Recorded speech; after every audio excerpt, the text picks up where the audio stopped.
Меня зовут Михаил Лобковский, и прежде чем вы устроитесь поудобнее и приготовитесь к чему-то приятному, я вас предупрежу. То, что вы сейчас услышите, может вас раздражать, хорошо. Потому что от комфорта жизнь не меняется, от правды меняется. Вы устали не потому, что жизнь несправедлива. Вы устали потому, что каждый день предаете себя ради чужого удобства.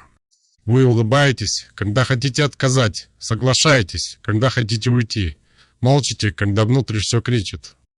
И каждый раз, когда вы выбираете чужое одобрение вместо своей честности, вы теряете кусочек себя. Сегодня мы будем говорить о том, чего люди боятся больше провала.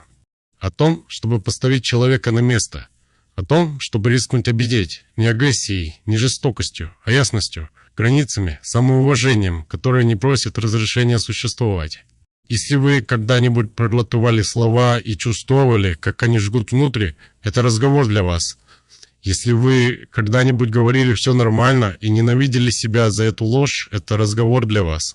Если вас когда-нибудь называли хорошим человеком, а вы при этом чувствовали себя невидимым, это точно для вас. Останьтесь со мной. Остановитесь на секунду. По-настоящему остановитесь. Почувствуйте, как вы устали быть удобным. Не добрым, а именно удобным. Это отрепетированная улыбка. Это автоматическое согласие. Этот вежливый кивок, пока что-то внутри тихотонет. Вы говорите себе, это зрелость, хорошее воспитание, спокойный характер. Но грудь тяжелая, челюсть сжата. И ночью, когда все тихо, вы прокручиваете разговоры, где проглотили свою правду. Это не покой. Это самопредательство. Где-то по дороге вы усвоили опасное уравнение. Если люди довольны мной, я в безопасности. Если они расстроены мной, я не прав. И вы начали лепить из себя что-то более мягкое, более тихое, более удобоваримое. Подрезали свое мнение, понизили голос, смеялись над тем, что не смешно, соглашались на планы, которых не хотели. Вы стали удобным, а удобных людей редко уважают. Прочитайте это еще раз. Пусть дойдет. Уважение не вырастает из бесконечных уступок. Оно вырастает из присутствия, из веса. Из человека, который стоит на каком-то месте, вместо того, чтобы растворяться в каждой комнате, куда входит. Вы чувствуете это, когда кто-то заходит и не спешит произвести впечатление. Не объясняет лишнего. Не гонится за одобрением. Слова простые. Осанка спокойная. Не упрашивает принять себя. Он принимает себя сам. Вот в чем разница. Угождение людям – это не доброта.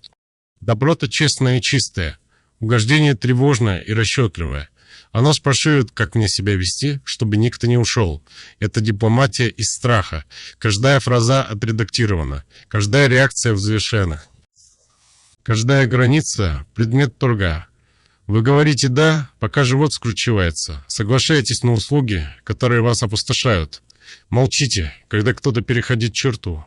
Потом беда накапливается тихо, как пар в закрытой комнате. Никакого взрыва снаружи. Медленное горение внутри. И вы удивляетесь, почему устаете от людей. Потому что притворство – это труд. Эмоциональный труд без зарплаты. Вот правда, которую большинство избегает. Когда вы отказываетесь от своих потребностей ради одобрения, вы учите других игнорировать эти потребности тоже. Вы показываете им сценарий. Мое время гибкое, мой комфорт не обязателен, мои границы подвижны, они следуют вашему примеру. Это не делает их злодеями, это делает их людьми. Люди адаптируются к тем стандартам, которые вы демонстрируете. Если вы относитесь к себе как к чему-то второстепенному, мир учится делать то же самое. Есть тихий момент, маленький, почти незаметный, когда этот шаблон может сломаться. Пауза перед тем, как автоматически согласиться. Вдох перед тем, как выдавить улыбку. Секунда, когда вы спрашиваете себя «я действительно этого хочу?» Это пауза и есть сила. Поначалу это неудобно, сердце бьется быстрее, вы представляете разочарование на чьем-то лице. Представляете конфликт. Отказ – дистанцию. Оставайтесь там. Дискомфорт – это не опасность. Это рост без анестезии. Сказать не могу ровным голосом. Сказать мне это не подходит. Сказать нет без длинных извинений. Это не бунт. Это выравнивание. Ваш внешний мир, наконец, совпадает с внутренним, и происходит кое-что удивительное. Мир не рушится, некоторые люди приспосабливаются, некоторые отступают, некоторые раскрывают, что ценили только ваше послушание. Больно, да, но это прояснение. Отношения, построенные на исполнении, ослабевают, когда исполнение заканчивается. Отношения, построенные на уважении, становятся крепче. Вы начинаете дышать иначе, глубже, плечи опускаются. Разговоры становятся чище, потому что вы больше не переводите свою правду во что-то более приемлемое. Говорите просто, слушайте честно, существуете без маски. Одобрение становится бонусом, а не кислородом. Вы перестаете следить за лицами в поисках подтверждения. Перестаете переписывать свою личность в зависимости от комнаты. Перестаете торговаться своими границами, как будто они не обязательные опции. Вы стоите, не громко, не агрессивно, просто твердо, и в той твердости есть достоинство. Произнесите тихо вместе со мной. Да, почувствуйте, как легко дается это слово, гладкое, вежливое, безобидное. А теперь почувствуйте, что происходит внутри вашего тела, когда это доявляется ложью, легкое напряжение в желудке. Дыхание, которое не доходит до конца. Вы согласились, но что-то внутри вас отступило. Именно так начинается эмоциональный долг, не из драматических предательств. С маленьких ежедневных моментов, где вы выбираете комфорт вместо правды. Вы говорите «да», чтобы избежать напряжения, чтобы сохранить мир. Чтобы никто не нахмурился, не отстранился, не назвал вас трудным человеком. Вы думаете, что решили проблему. Вы ее отложили, каждое лживое согласие пишет тихий контракт против вас самих. Вы обещаете свое время, свою энергию, свое присутствие, ресурсы, которые не бесконечны, вещам, которые ваше сердце никогда не одобряло. Еще приходит не сразу, он накапливается в усталости, в раздражении, в той странной тяжести, когда звонит телефон, и вы не хотите отвечать. Вы устали не от людей, вы устали от притворства, нечестные, да дорога обходиться. В первую очередь она стоит самоуважение. Потому что каждый раз, когда вы игнорируете собственные границы, вы посылаете себе сигнал «Мой дискомфорт – предмет торга». Делайте это достаточно часто, и внутренний голос становится тише. Решения принимаются механически. Вы перестаете спрашивать, что чувствуете, потому что ответ больше ничего не меняет. Вот как люди теряют себя, не в трагедии, в вежливости. Вы никогда не были созданы для бесконечной уступчивости. Вы не стол информации для чужих ожиданий. Вы живой человек с ритмами, границами, настроениями, приоритетами. Когда они постоянно приносятся в жертву ради одобрения, обида становится неизбежной, и обида поначалу молчит. Она улыбается, приходит, выполняет обязательства, но под поверхностью ведет счет каждая нежеланная услуга. Каждый вынужденный визит, каждый момент, когда хотелось отдохнуть, но вместо этого дали доступ. Список растет, и однажды ваша реакция кажется чрезмерной для ситуации. Это было не внезапно, это было накоплено. Настоящее «нет» предотвращает эмоциональное банкротство. Послушайте, как по-другому оно звучит, когда оно честное. Спокойный голос, ровное дыхание, никаких театральных объяснений. Не могу, не в этот раз, мне это не подходит. Короткие фразы, четкие края. Вы представляете конфликт, неловкое молчание, неодобрение, может быть, но вы забываете кое-что важное. Дискомфорт проходит быстрее, чем обида. Напряженная минута честности экономит месяцы внутреннего трения. Правда эффективна. Ложь требует постоянного обслуживания. Люди, которые уважают себя, понимают эту математику. Они не обещают слишком много, чтобы казаться щедрыми. Не принимают каждое приглашение, чтобы казаться преданными. Не дают эмоциональный труд, который не могут себе позволить. Они выбирают выравнивание вместо имиджа. И вот что удивляет многих. Большинство здоровых людей уважают четкий отказ. Он говорит им, что вы цените свое время, свою энергию, свое слово. Ваше становится значимым, потому что оно избирательное, а не автоматическое. Когда все является «да», ничто не имеет веса. В отказе без враждебности есть сила, никакого сарказма, никакой вины. Никаких длинных обоснований, пытающихся смягчить реальность. Просто честность, переданная со спокойствием. Вы отказываете не человеку, вы защищаете границу. Почувствуйте разницу. Одно идет из страха потерять связь, другое – из уважения к себе. И как ни парадоксально, самоуважение строит лучшие связи, более чистые отношения, где присутствие настоящее, а не обязательное. Представьте, что приходите куда-то, потому что действительно хотите там быть.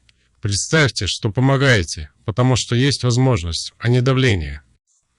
Представьте разговоры без скрытой надежды, что ваша уступчивость обеспечит вам привязанность. Вот как ощущается честное «да», легким, добровольным, живым.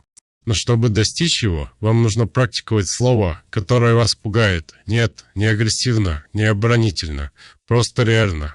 Качество вашей жизни зависит меньше от того, сколько вы отдаете, и больше от того, насколько честно вы выбираете.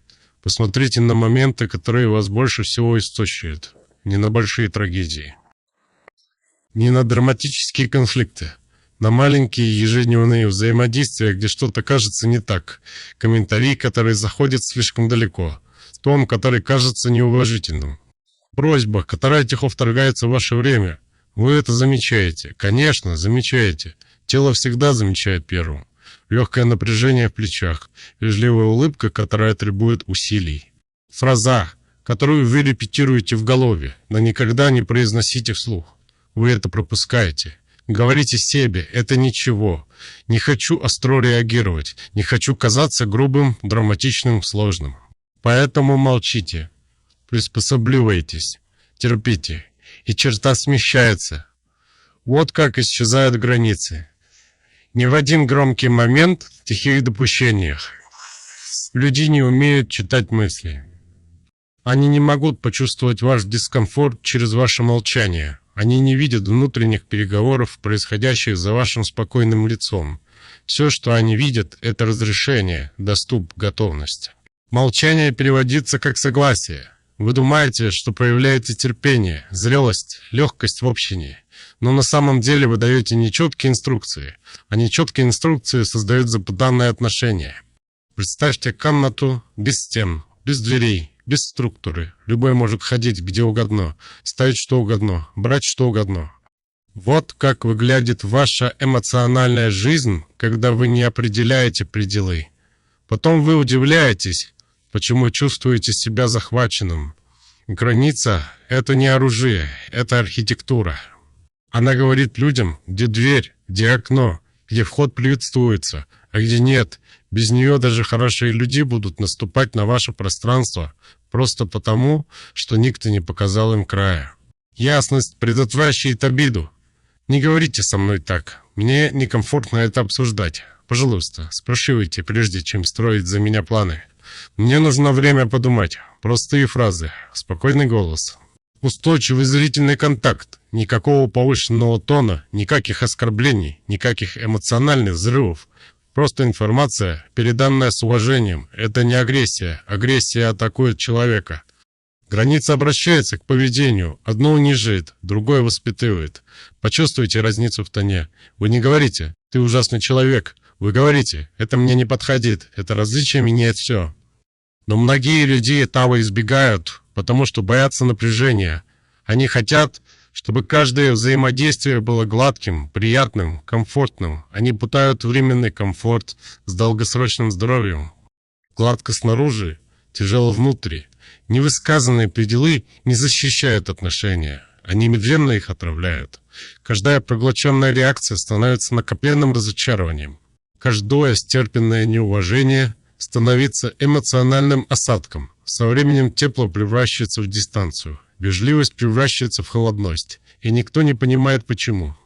Потому что настоящего разговора так и не было. Четкая граница может создать момент дискомфорта, да, паузу, смену тона, может быть удивление в глазах другого человека. Пусть происходит. Этот момент – честность, входящая в комнату.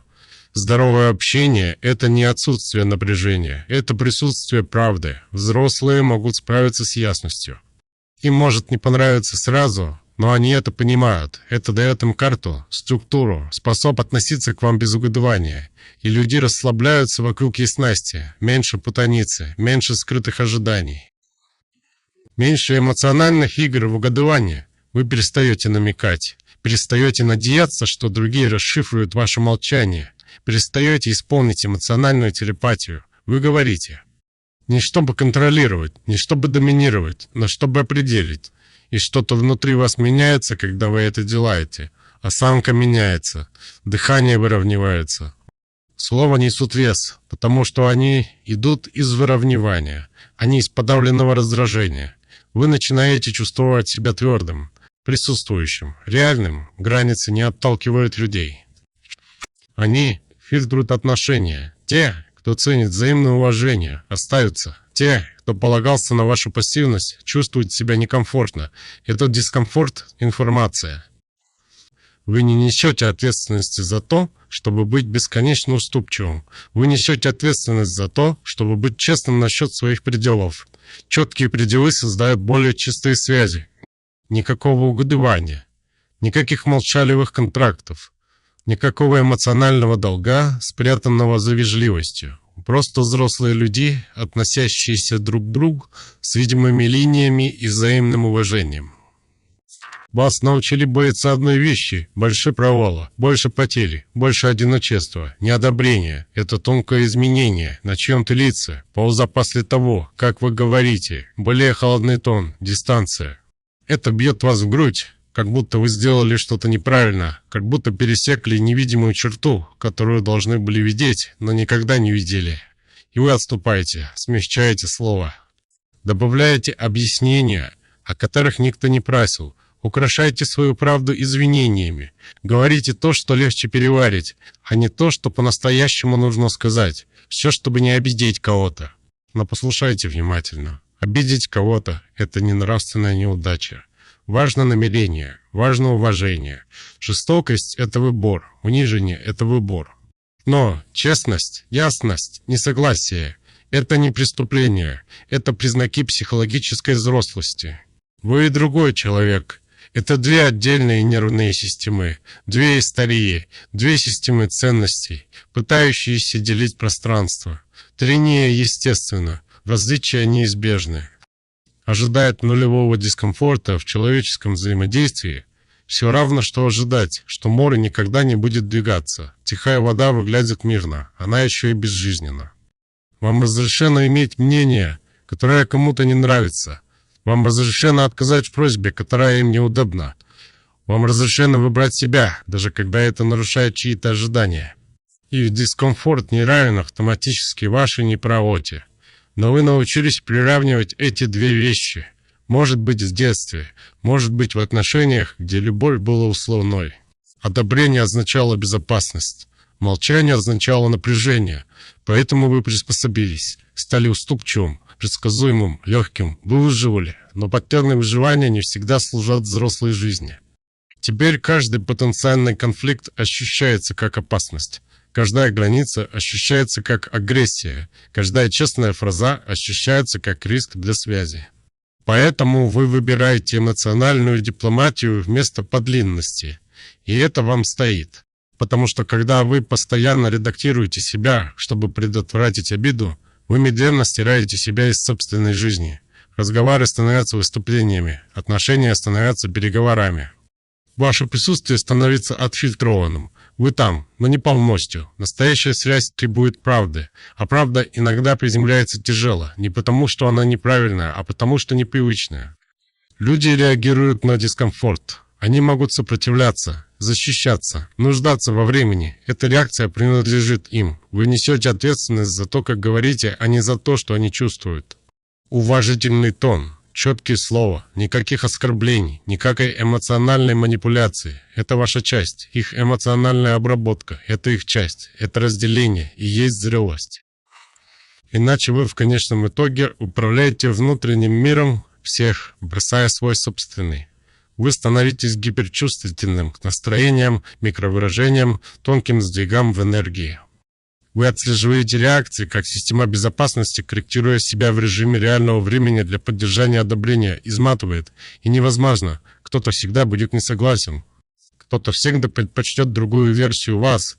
Пытаться избежать всей обиды – это работа на полную ставку без показателя успеха. Вы теряете подлинность, гоняясь за всеобщим комфортом.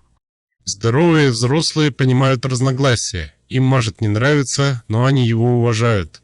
Они не рушатся, потому что кто-то сказал «нет». Они не падают, потому что появилась граница. Они приспосабливаются, общаются, двигаются дальше. Обида часто является признаком того, что что-то реальное было сказано, не отполированное, не разбавленное, не сконструированное ради аплодисментов, реальное. И реальные разговоры иногда беспорядочны. Голоса сжимаются, тишина растягивается, эмоции всплывают на поверхность. Это не дисфункция, это честность без анестезии. Вам не нужно быть жестким. Вам не нужно провоцировать, но вам также не нужно сжимать свою правду, чтобы всем было удобно. Вы можете быть добрым и твердым, спокойным и четким, прямым и уважительным. Эти качества могут сосуществовать. Если кто-то обижается на вашу уважительную честность, это не делает вас жестоким. Это означает, что вы перестали исполнять роль. А исполнение роли – это не то же самое, что связь. Есть тихая привычка, которая медленно учит мир, как мало вы себя цените.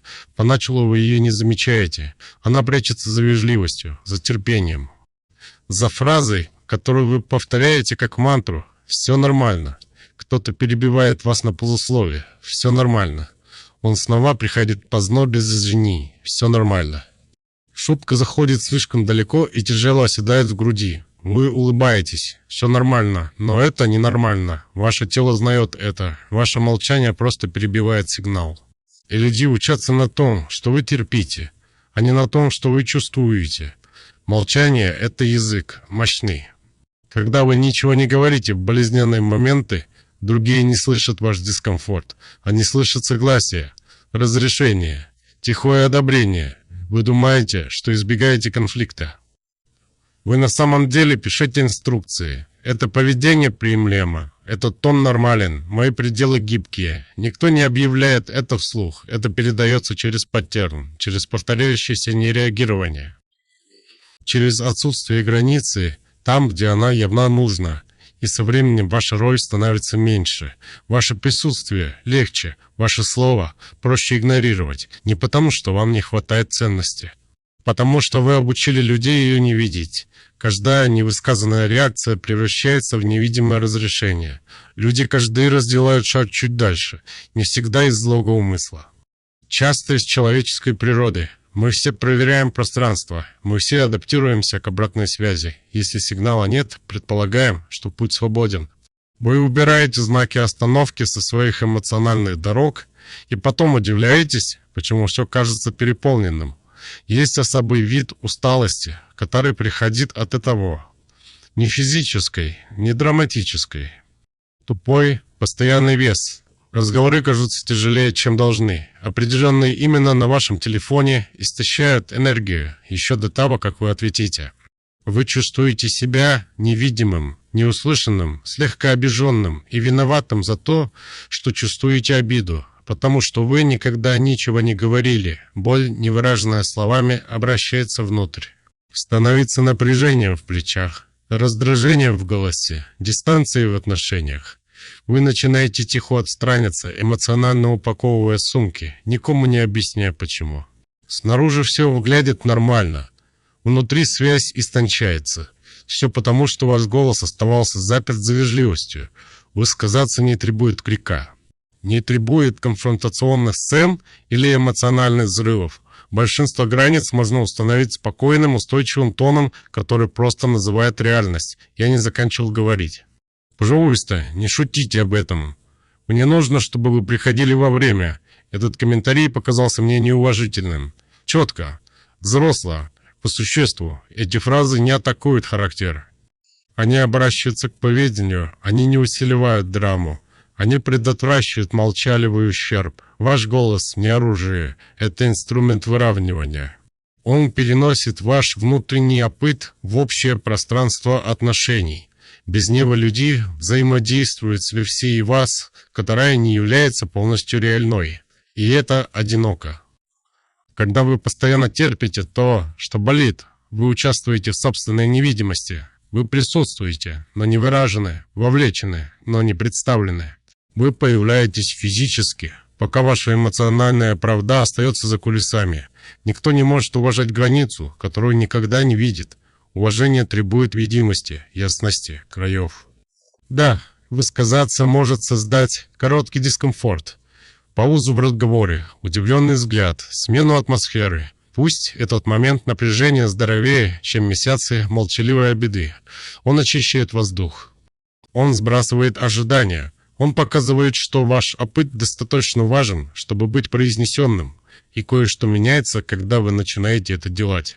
Поначалу тонко, ваша осанка выравнивается. Ваши слова замедляются. Ваше присутствие несет больше веса. Люди начинают слушать по-другому. Не потому, что вы стали громче, а потому, что вы стали четче.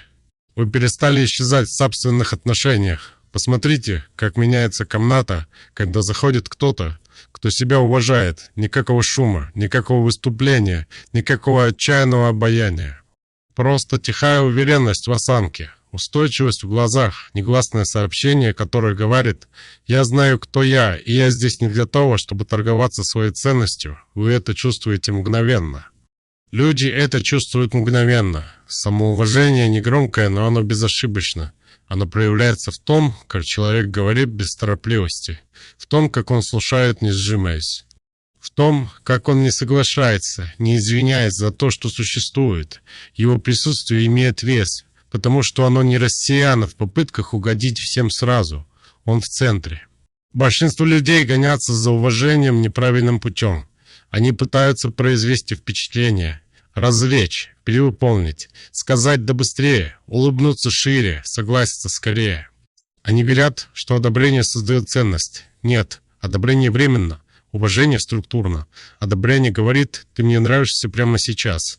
Уважение говорит: «Я признаю твои стандарты». Стандарты видны. Они живут в границах, в последовательности, в тихом отказе терпеть то, что вас унижает. Когда ваши слова совпадают с вашими пределами, люди понимают кое-что важное. Вы серьезно относитесь к себе. И когда вы серьезно относитесь к себе, другие приспосабливаются. Не всегда осознанно, не драматично, но тонко, мощно. Разговоры становятся более вдумчивыми, просьбы становятся более разумными. Тон становится более взвешенным. Люди чувствуют черту, которую не стоит пересекать. Вы не требовали уважения, вы его демонстрировали. Самоуважение выражается в маленьких повторяющихся поступках. Говорить, что имеете в виду, выполнять принятые решения. Уходить из ситуаций, которые нарушают ваши ценности. Не смеяться над шутками, которые причиняют боль. Не соглашаться только, чтобы сохранить гармонию. Не оставаться там, где достоинство является предметом переговоров. Каждый поступок тихий. Но вместе они строят идентичность, которая ощущается прочной. А прочность меняет динамику. Люди доверяют твердости, расслабляются вокруг последовательности. Когда ваше «да» означает «да», а ваше «нет» означает «нет», отношения становятся чище, меньше угадывания, меньше эмоционального тумана. Ваше присутствие ощущается надежным, а не исполненным роли. Ваши договоренности приобретают вес, потому что они выбраны, они автоматичны. Подумайте об этом. Человек, который говорит «да» на все, не предлагает ничего особенного. Доступность без разбора ощущается дешево, но избирательная преданность сигнализирует о ценности, о намерении, о приоритете. То же правило применяется к вашему времени, вашей энергии, вашему вниманию. Когда вы перестаете раздавать себя повсюду, ваше присутствие становится значимым где-то. Есть еще более глубокий сдвиг, внутренний. Самоуважение реорганизует ваш эмоциональный мир. Вы перестаете гнаться за подтверждением, как за кислородом. Перестаете прокручивать разговоры, гадая, достаточно ли вам понравились. Перестаете редактировать свою личность под разные комнаты. Вы дышите легче. Потому что ваша ценность больше не отдана на аутсорсинг. Это не делает вас жестким или холодным. Это делает вас приземленным. Вы можете быть теплым без слабости. Щедрым без того, чтобы вас использовали. Открытым без того, чтобы быть неопределенным. Сила и доброта не противоположности. Они вместе созревают. Некоторые люди будут сопротивляться этой версии вас. Им было удобно с вашей гибкостью, вашей бесконечной уступчивостью, вашими мягкими краями. Ваша твердость может казаться им непривычной, пусть будет непривычной. Рост часто выглядит как дистанция, прежде чем выглядит как выравнивание. Те, кто ценит взаимное уважение, останутся. Те, кто зависел от вашего самопренебрежения, уйдут. И то, что останется, ощущается иначе, чище, спокойнее, честнее. Вы начинаете замечать, что качество ваших взаимодействий улучшается, меньше изматывающих разговоров, меньше молчаливых разочарований, больше прямого общения, больше настоящего присутствия. Уважение перестает быть тем, что вы просите. Оно становится тем, что вы излучаете, не через доминирование, не через запугивание, но через согласованность. Ваши ценности, ваше слово, ваши действия движутся в одном направлении. В этом согласовании есть тихое достоинство, ощущение того, что стоишь на своих ногах эмоционально. Не опираешься на одобрение, не рушишься от неодобрения, просто устойчивый, четкий, реальный. Посмотрите на себя сейчас, тише в голове, но сильнее в груди, дышите немного глубже. Как будто что-то тяжелое встало на место. Вот что происходит, когда человек перестает торговаться своей ценностью. Вам не нужно кричать, чтобы вас уважали. Вам не нужно угождать, чтобы вас любили. Вам не нужно сжиматься, чтобы принадлежать. Стойте четко. Говорите просто. Имейте в виду то, что говорите. Некоторые люди неправильно вас поймут. Некоторые почувствуют себя некомфортно. Некоторые могут даже уйти. Пусть уходят. Любой, кто требует вашего самопредательства, чтобы оставаться в вашей жизни, никогда не стоял рядом с вами. Он стоял на вас. Выбирайте честность. Выбирайте границы. Выбирайте спокойную силу человека, который себя уважает, и смотрите, как мир учится делать то же самое.